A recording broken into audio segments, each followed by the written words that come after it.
All right, everybody, what's up? What's cracking? It's the Rich Eisen Show basketball podcast. We're a day late. Sorry about that, but we are back. And guess who else is back?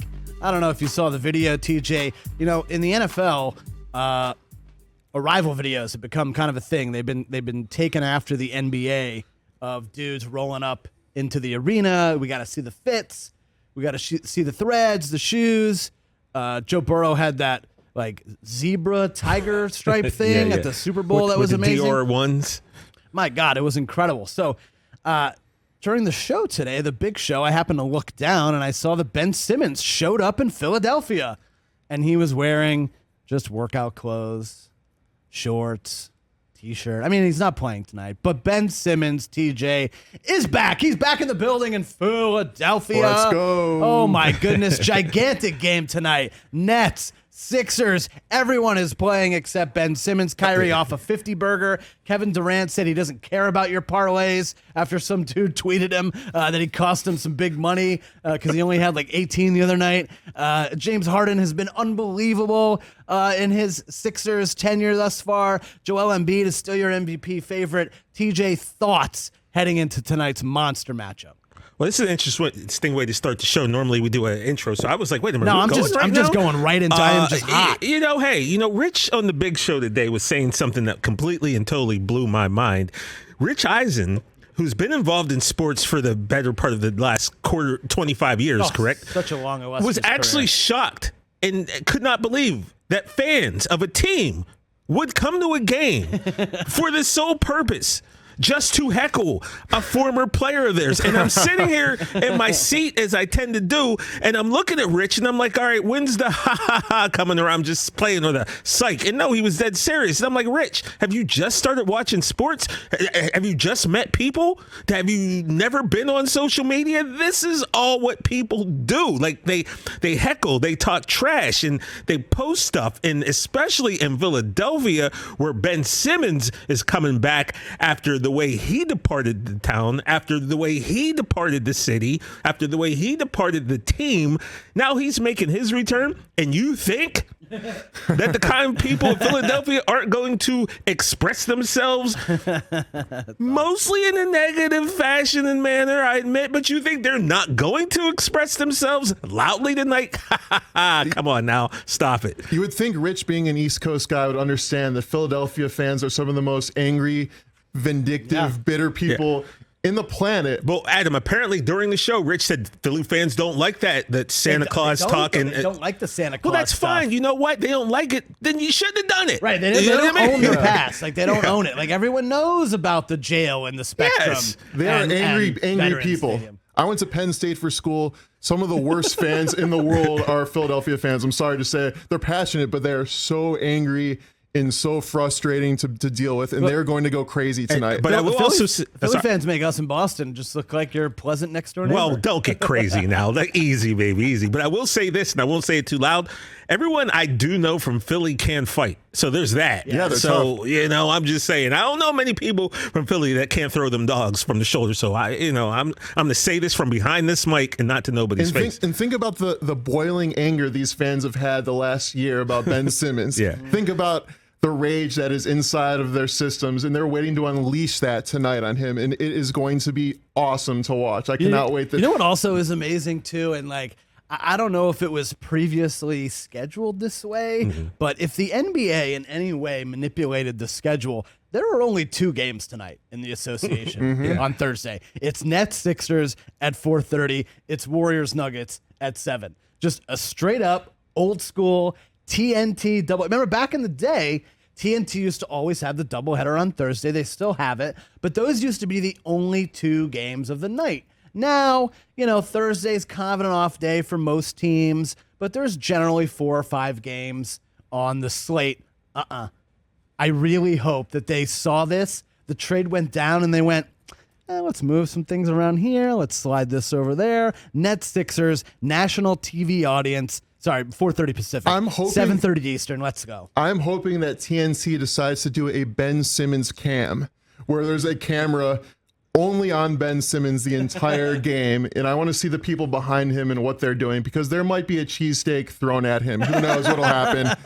It is going to be awesome tonight to watch. Yeah, we discussed that during the game. Rich was like, do you think there's going to be a Ben Simmons can? I'm like, absolutely. There's going to be a camera dedicated on him. And I also said that maybe the audio should be turned off on that camera because there's going to be stuff that's being said that you probably never thought you'd live to hear, let alone that you never thought you'd live to hear in a public forum. And I guarantee some words that don't come together, usually come together, are going to come together. Remember Electric Company back in the day where they would have two silhouettes and it would be like two people saying a word and it would be like one syllable, then the other syllable. That's going to happen tonight, except there's going to be one word that doesn't traditionally go with another word, and they're both cuss words, but they're going to be put together. It's going to be something. Leave the kids at home. You know how like it's been a thing of the last few years. College football on ESPN was kind of the first to start it. They did like the second broadcast, right? They get all these coaches in who didn't make the finals, and they would sit around and talk about it. And then they started doing a scouts broadcast on ESPNU, and then on Classic they would do like some fans where like Katie Nolan and a couple people would watch the game, and it would kind of just be like you hanging out with them. And then of course the Manning cast took over this year. TJ, how much would you pay for a Simmons cast tonight of just the ISO with audio on like 10-second delay? I'd pay $9.99. You'd pay $10, yeah. 10 hard-earned bucks for that for sure, tonight? for sure. And would that be your main broadcast? Or? No, I'd have that on the secondary screen. You know, I'd have it because you know me, I got a couple screens in the crib, no big deal. No, and I'd have it on the laptop probably right in front of me. You know, because I need to watch Embiid. You know, continue that path towards MVP. So I got to watch what he's doing. But on the side, out the side of my ear, I want to hear what's being said over here. It ain't going to be nice. TJ, if the crumb bum is in the building tonight, the crumb bum guy, how much would you pay to just hear him talking? Yes, to exactly. Ben Simmons? A crumb bum feed. So you got the Simmons feed on the laptop. So you got the main broadcast. What are you rocking? Like a 50-inch, 60 inch? 55. You know I do. You got a 55. It's got the main 255 broadcast side by side. I'm sure it's Ian Eagle and Reggie Miller tonight or somebody. Let's hope it's Richard Jefferson. I know it won't be, but man, Richard Jefferson doing this game would be incredible. Great. That's awesome too. So you got those guys on the main 55, right? Then you got the Simmons broadcast on 10-second delay on the laptop. And we got the crumb bum guy on like the 42-inch side TV. Speaking of what you'd pay, now here's another story. I would pay upwards of $300 to $700 to sit next to that man. What if the crumb bum guy, like a cameo, you could have the crumb bum guy on live FaceTime during the whole game with you? Would you pay whatever money that Brian Baumgartner gets for doing cameos because he's one of the highest paid? I would pay that much to have Ben Simmons as a crumb bum guy. Yeah, I'd have him on the cameo. And like I've said, I don't even care if we get guests on this show right now. He is one person I would let come sit in my seat, after this game just to see what this guy's going to say. All right, actual basketball now. The Sixers have been playing really well. They had the one loss down in Miami, but you know they are near the top of the East or the 3 seed right now. They're just a half game behind Milwaukee, 2 behind Miami. And Brooklyn is way down. I mean, Brooklyn's the 8 seed right now. They're 10.5 back in Miami for the 1 seed. They're 8 behind Philly, who's in the 3 spot. What do you actually think happens tonight, kind of unbiasedly? Philly is, I think, 4.5-point favorites. But do you expect a close game? You think the energy of the moment is going to like lead Philly up huge to start? Harden hits a couple of threes. Everyone's going nuts. We got the cutaways to Ben Simmons. And then Brooklyn, KD, Kyrie, they climb back in and we got a close finish, or what do you think? Well, guys, here's the deal, right? All the talk is about Ben Simmons, obviously, right? But let's talk about the guys who are actually going to leave their fingerprints on this game. And that's cliche. James Harden. Because now you got to look at the other side. Now James Harden, for whatever reason, he got beef with the Nets, right? There's some issues we probably don't know exactly what went on. Was it Kyrie? I doubt it was KD. I don't think it was Steve Nash. So I guess that kind of limits who we're going to point the fingers at. You've got to think that James Harden intends to make a statement tonight, right? You'd have to think that James Harden is like, because he's been waiting for this game too, right, guys? And we were putting all the talk on Ben, but James Harden has something to prove tonight. And I'm telling you what, James Harden's had some legendary scoring games, right? James Harden has the most 50-point games of any current player in the association. I'm not saying he's going to hit for 50, but James Harden's going to ball tonight, and he better ball because that's a game the Sixers don't want to lose. So you have all the Harden overs tonight. I love it. Adam, what about you? What do you think happens tonight? Well, I think the Sixers are going to be charged up just to face Ben Simmons. I think Embiid's going to have a monster game tonight. I think he might have a couple stare downs to Ben Simmons. You know what I mean? Absolutely. A little poster dunk, a little stare down on him. Well, Adam, he'll be above that. Yeah, right. Yeah, right. No, but I think Philadelphia will win the game tonight. I mean, as much as we're talking trash about Ben Simmons, he still is an all-around great player, and so not having him is a huge deficit for the Nets. I think the Sixers come out strong and make a statement that they're, another level above the Nets, at least right now, without Ben Simmons. So I think the Sixers will win, and it'll be an emotional, fun game to watch for all of us. Over under on times they show that Embiid, the meme that he posted when Simmons got traded, that dude who went to the funeral just to see his haters one last time. At least two, at least twice. For sure they'll show it at least twice. I agree with you on that one, Adam. Two minimum. Like getting to a club a 2-drink minimum. This one you got to show that at least twice. And by the way, if you guys are wondering, I got a Norm Nixon Clippers jersey up here because his son Devon was on the Big Show today talking about the Lakers series winning season. So I just had to, in case you're wondering, why is there a Norm Nixon Clippers jersey sitting there? I really want to talk about winning time, actually. There's not much great basketball. There is great basketball, but from a basketball perspective, the Celtics are on fire. Do I think they can win the East? Probably not, even though a lot of the advanced metrics are kind of pointing in their direction, but it has a lot to do with defensively of late. Jason Tatum is just on an absolute tear. I sent TJ his stats. Now, basically, after every single game, he has 135 points in his last 3 games, the most ever in Celtics history. He needs, I think, another 40-piece tomorrow to tie Larry Bird's record for 4 straight. Although Richard Jefferson pointed out that it's a stat, not a record. Kind of interesting way to look at that number. But the Celtics are coming up. They're on fire right now. But I do want to talk about winning time because it debuted Sunday on HBO. We're all huge fans, and we all really enjoyed it. I've watched it twice now because it was so good. You mentioned Devon Nixon was on the show. He's the real-life son of Norm Nixon, who played for the Lakers in those early 80s teams before going to the Clippers. And it's just really, if you didn't know much about the Lakers story, how Jerry Buss, he has become this larger-than-life figure. He hasn't been with us for a few years now. Jeannie, of course, runs the team after getting rid of all her brothers. But how he took over the team in this deal with Jack Kent Cooke, who used to own them, and the Redskins at the time. And he kind of trades half cash, half real estate. He was an arms dealer in like the 70s and then just 60s and 70s and then just started buying up real estate in Los Angeles. So it gets into that. And then, of course, the Magic Johnson of it all, the 79 draft. Larry Bird had been selected the year before by Boston when Larry Bird was just a junior at Indiana State, the legendary NCAA championship. And then Magic goes after the Lakers win the coin toss, #1 to the Lakers. What did you guys think of the episode? How much did you have as much fun as I had? And how much did you guys know going in? Yeah, so I loved the first episode. I knew a pretty good amount because I read a Magic Johnson biography, and I'm familiar with pretty much the basics of how he was able to acquire the Lakers. But I thought it did an excellent job in terms of, first of all, the cinematography I loved. I love how it takes you back into that like late 70s, early 80s feel in terms of the direction of how they did the cameras. And so that was the first thing I noticed, that you feel like you're back in that time. And I think where the background of a show really matters, because you're going to be spending an hour of time in a certain environment. Right. And I think it's fun to spend time in Los Angeles in the late 70s and early 80s. Like, that's just a cool, fun time to be around. You see the parties, you're going to see the sex, you're going to see the drugs, you're going to see everything. So I think it set up everything for that. I liked how they set up pretty much like the basic background of Magic and Jerry Buss. So, I think you do need to know some stuff about what happened, but I think it gave a general pretty good overlay of how Magic was drafted by the team and how Jerry Buss acquired the team. So I really enjoyed it so far. TJ, you and I kind of differed about this, although I eventually think I'll come around like most things.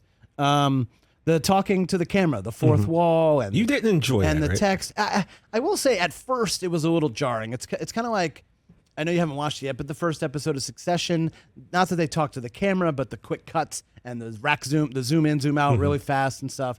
There's a lot of camera cuts in Winning Time, and that's kind of Adam McKay's style. The movie The Big Short was kind of the same way with a lot of talking directly to the camera and the text on the screen to kind of help explain things. Like there was a funny part when we're introduced to Devon Nixon's character, his father Norm. He's getting a pedicure in a barbershop, which is amazing. He's getting heckled by the other women in there. And then it's like Norm Nixon claims he never got a pedicure. So like that stuff was kind of funny. I guess I just wasn't expecting it. And so maybe I'll come around in a couple of episodes, but you really enjoyed that type of. Yeah, I just like that type of storytelling. I like storytelling that's different, like Memento, right? I take you back to Memento. You know the way Memento was, where the movie was almost in reverse? Right. Like stuff like that. I enjoy stories that are when you have scenes that are out of order. You know, there's just something, because one, it just makes me pay more attention. But two, I love the way this is shot, and with Adam brought this up, multiple camera looks within the same scene. Like you might have like an 8mm to start the scene, and then it cuts to a different kind of camera. They do a lot of that. I like the asides to the camera because I feel that helps move the story along. So you don't have to spend a lot of time. You could just have Jerry Buss look at the camera and say, well, blah, blah, blah, blah, blah, and then boom, now you know. So Larry Bird was popular because he was white. Yeah, like so if you didn't know anything about the Lakers and Showtime, I think that this does a pretty good job of setting up. You know, the only problem is if you know too much, then you get caught up on like, well, maybe that's not true and that's not true. So it's almost better that you don't really have too much knowledge, because that way you're not fighting with your mind over like what was real and what wasn't real, I think. Yeah, and we didn't grow up out here. None of us did. I mean, Adam, you weren't even born in 1979 or 1980. I was born in 1980. TJ, you were just a wee little pup. So, it's not like we're remembering firsthand from watching all of this stuff on TV or knowing anything that's going on, like reading the newspaper or Sports Illustrated or Sport Magazine or any of that stuff. We're kind of just knowing on what we've heard or what we've read through passages or documentaries like that one about the Lakers and Celtics on ESPN. And it's just funny to see how people are portrayed. I think Jerry West might have the biggest beef this week. Adam, were you surprised to see Jason Clark's interpretation? Like, just a raving lunatic. Oh, he's just insane. He's just a total insane person because, I read an article, I think it was by Bill Oram in The Athletic, saying that a lot of people that were around that situation at the time are a little upset about how Jerry West was portrayed, because they said he dealt with a lot of darkness, a lot of depression, but he kept it internal. He internalized it. He didn't freak out at people. He didn't yell. And they kind of took that character and made him over the top. And I guess it makes sense because, it's a drama, so they have to add to the drama of it. But I could see how people that are close to the situation or want more of an accurate portrayal might get frustrated. What I didn't talk about before, which I thought was going to be a huge challenge. I first heard about the show maybe like 2 or 3 years ago. And I thought to myself, how are they going to cast this show? Because how are you going to cast somebody that's tall enough to look like Magic Johnson or Kareem? Right. The guy who's playing Magic Johnson, this guy was born to play him in this role. Like he apparently he's from Michigan. Like he does everything, the mannerisms, the Quincy voice. Isaiah, Quincy Isaiah. He is doing an incredible job at acting as Magic. Even just like I said, the little things, just the gestures and the way he carries himself. So they nailed the casting. The Kareem was amazing also. Apparently that actor, I don't know his name, I'm sorry, but he's 6'11". So they were able to find the right guys. And I think John C. Reilly as Jerry Buss, he just brings a little comedic element. I don't think he's as, like Jerry Buss was a little more smooth, like kind of more of like a playboy type. John C. Reilly plays him as a little more of like a little more goofy and funny, but caricature. But it adds to it, I think. So I love the casting. Yeah, Solomon Hughes plays Kareem, and you talked about the height thing. There's not a lot of tall actors. Like we have lived here for a long time. A lot of the actors I know aren't big. It's like Vince Vaughn and kind of everybody else in terms of the 6'5" and upscale. Joe Manganiello. And Joe Manganiello is a big guy. Jason Segel. Yep, exactly. Who is later going to be in this is Paul Westhead, who gets, spoiler alert, fired for Pat Riley. Also, if you see shots of Jerry Buss and Magic walking together, you notice that there's not a tremendous height difference. Right. That's because John C. Reilly is like 6'4.5" himself. He's like 6'4", maybe 6'5" himself. Yeah, and the guy who's playing Quincy Isaiah is only like 6'3", so it's like they kind of have to. It's like a Tom Cruise movie. If you ever notice a Tom Cruise movie, the camera's below his waist, shooting up the whole time. So that's kind of what they're doing here. Just little like film school tricks that Adam McKay and others. I think Jonah Hill directed episode 2. I read, so that's going to be exciting to see what that comes up. But I so geeked out about this show. What else struck you about it's just another random tidbit of me being a Chicago Bulls fan. I forgot that there was a coin flip to get Magic Johnson. It was between the Lakers and the Bulls.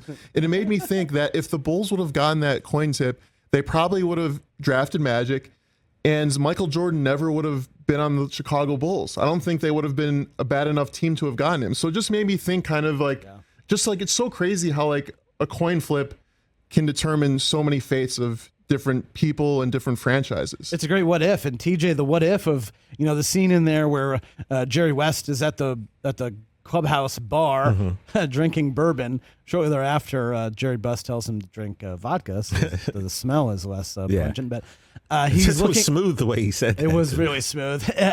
He was looking over, notes about Sidney Moncrief. Like, talk about a what if the Lakers took Sidney Moncrief #1. Yeah, right. I mean, also John C. Reilly is 6'2". I said I thought he was 6'4". I saw him one day and I could have swore the dude was like over 6'3". That day. Oh, that is true. He did have boots on. So that day he probably was 6'4" that day, right? Because Will Ferrell's also tall and they were right next to each other. Sidney Moncrief, low key, if you don't really know your basketball history, Sidney Moncrief was a baller. He honestly has one of the greatest Sports Illustrated covers of all time. You just put in Sidney Moncrief SI cover. It's him about the dunk, and he's got the Dominique Wilkins knee, legs up, bend at the knee. It's great. You got to wonder how would Showtime even have existed if Magic Johnson was there? I don't know. Would the Lakers have won titles? Maybe Sidney Moncrief could. Could you figure Norm Nixon might not have been traded? Maybe he does get traded, but you still got Kareem. You still got big game James Worthy coming in. I mean, who knows? Who knows what could have been different? Magic's with the Bulls. Sidney Moncrief's on the Lakers. I mean, basketball history is completely different. And I was reading this thing. I know I'm going to screw this up, so don't take this as gospel. But great segue to a discussion. They got Magic Johnson, and James Worthy, like 2 drafts apart, I believe, first overall. So it was one of those things back in the day when you made a trade, you got a first-round pick. Or it was either make a trade or a player signed away from your team, you got a first-round pick, which is how they were able to get Magic and James Worthy. They were like almost compensatory picks for other teams signing players from the Lakers. Are you looking that up, TJ? I believe it's something. It's something like that. But can you imagine if they did that now? Just like, hey, here's another first-round pick. So the team that already has Magic and Kareem and who just won a championship, you get James Worthy, the #1 player in college basketball. What's interesting is that Jerry West is a brilliant GM, but the one wrong call he had was the potentially picking of Sidney Moncrief.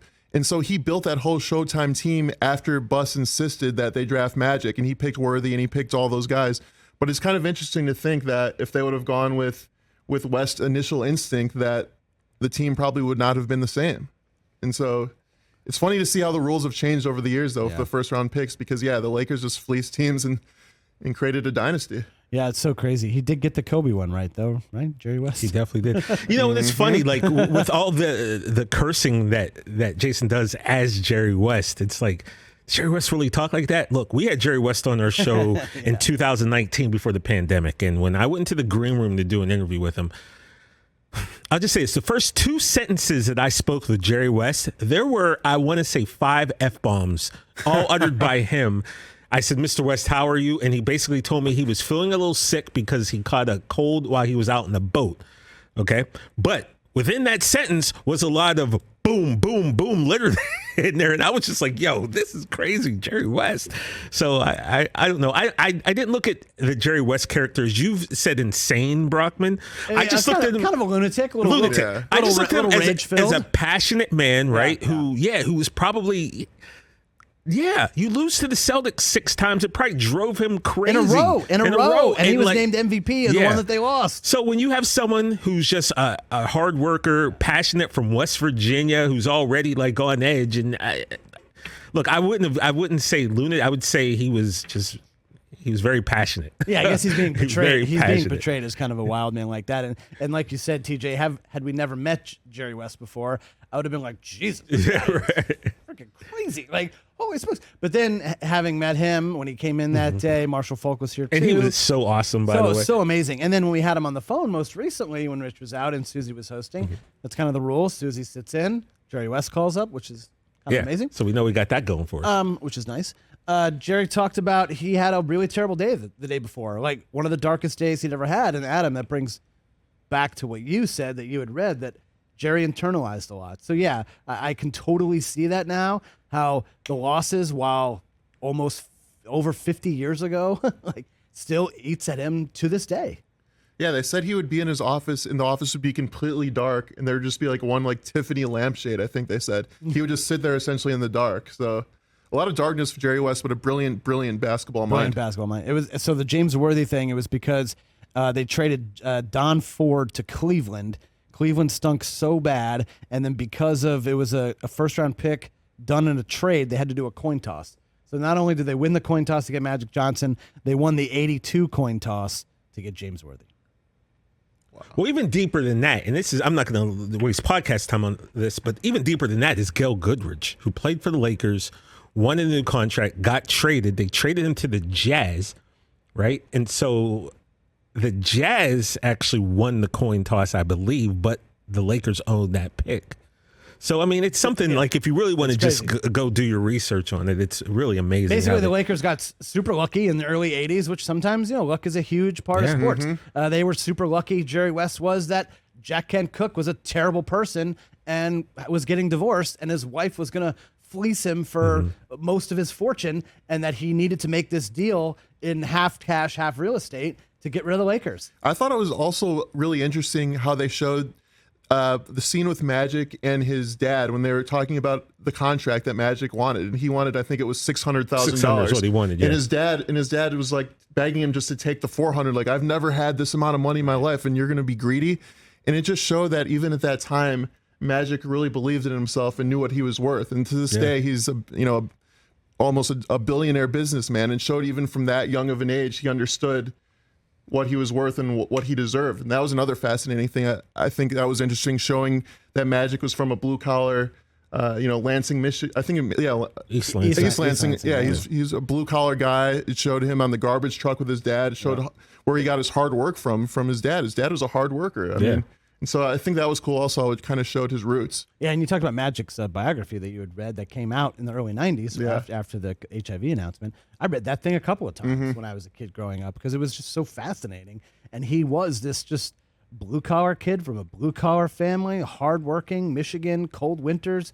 Like, we all remember those days. We grew up in those types of neighborhoods and those types of states.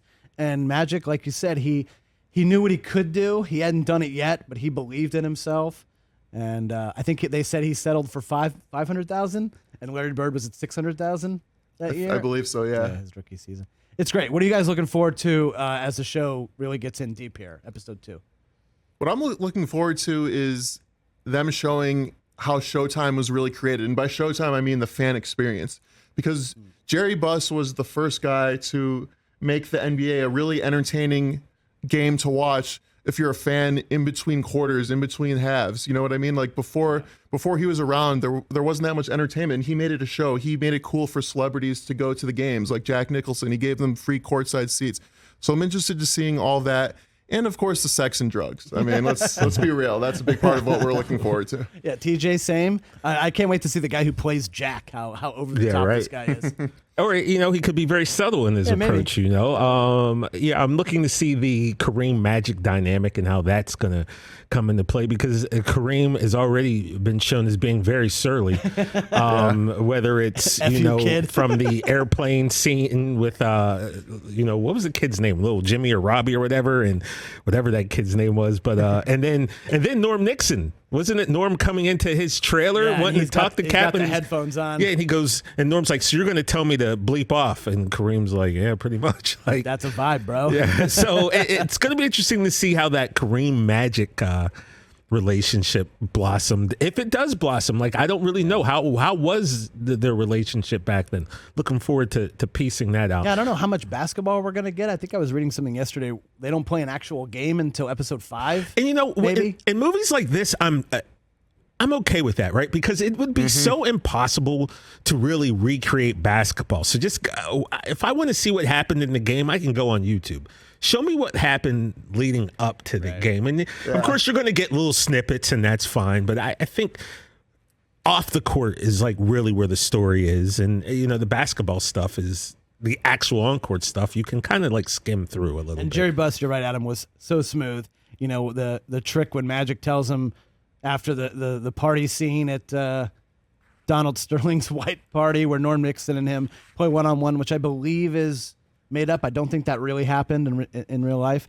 But Magic says he's going back to school, gonna return to Michigan State, and Jerry Buss is like, well, let's take a walk to the stadium. I'll walk you out, and kind of conveniently gets lost, and then Magic ends up in the locker room and then on the court, and he ends up in the hallway with the pictures, and then moseys into the locker room, and like Jerry Buss knew what he was doing. Yeah, and then wait a minute, here's my name and my jersey hanging up. Like, come on. It's genius. I mean, we're all signing at that point, right?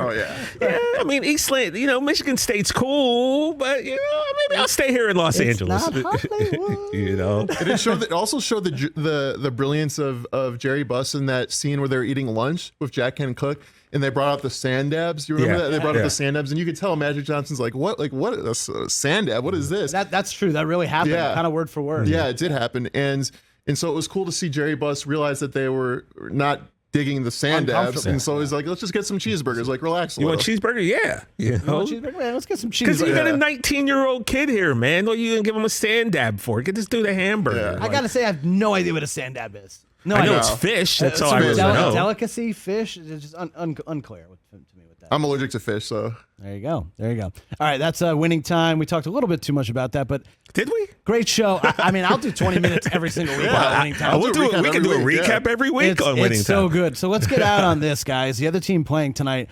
Warriors Nuggets. They just played a couple nights ago. The Nuggets got them. Another huge game from Joker, who's making a run at Embiid for MVP right now. Man. I think Tatum's in that third spot, but we can talk about that maybe next week. The Warriors finally got a win, beat the Clippers kind of pretty handedly, but they had lost 5 in a row, and we had kind of talked last week about, are you worried about the Warriors in the midst of this losing streak?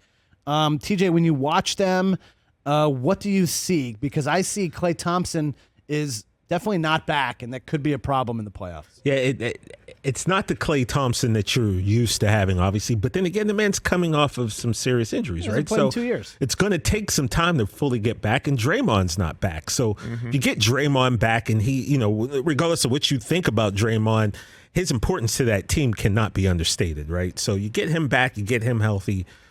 Again, I'm not too worried about them once the playoffs come because they've been there and they've done that. But let's look at the Grizzlies, who have quietly, maybe not even quietly, snuck into that number 2 position. I mean, that happened like kind of in the middle of the night with no one paying attention. No, obviously they're 8.5 back, so the Suns are going to cruise to this conference title, obviously. But the Grizz, man, they're right there. They could have that number 2 spot on lock. But a possible second-round matchup, suddenly now they have home court, and Game 7 is in Memphis, where it's so loud like we've seen in the past. Something we brought up, I can't remember if we talked about it on the podcast or the big show.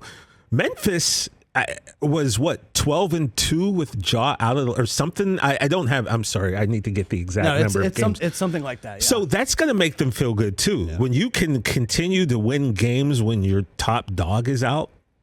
I mean, what's that got to do for a team's confidence, right? It's got to put them over the top confidence-wise. Yeah, Adam just out the door. Worried about Golden State. Worried if they slip to the 3 seed come playoff time. There's about 18 games left. The only thing I would worry about are the injuries. If Draymond is healthy, I think they'll be fine. Like I've said before, I don't know what James Wiseman's deal is, but I know that he's trying to get back before the playoffs. If they're healthy, then to me, they're still the favorite. If Draymond has these lingering issues, if Wiseman isn't fully healthy, then they're in trouble. But, I think Klay, he's obviously not the same as, we saw him before, but like we said, he's been gone for 2 years. He's working himself back into shape. He's working himself back into, game shape is a whole different thing than just being in shape. So he's working himself back into that. And I think by the time the playoffs happen, that he'll be in a much better place than he is right now. I believe that. So I think they're fine. You think Grizzlies take him out? No, absolutely not. Nope. So you think West Finals is still Suns, Warriors? What about Denver? They should get Jamal Murray and Michael Porter Jr. back for the playoffs. That's a wild. They're the super wild card, right? Jokic is so spectacular now. Like it's so unbelievable to watch. So you can't count them out at all. You just can't, especially if Murray's coming back. But I just like the fact that Golden State, with Draymond, has such good defense, and I think defense really matters, and more experience in the playoffs.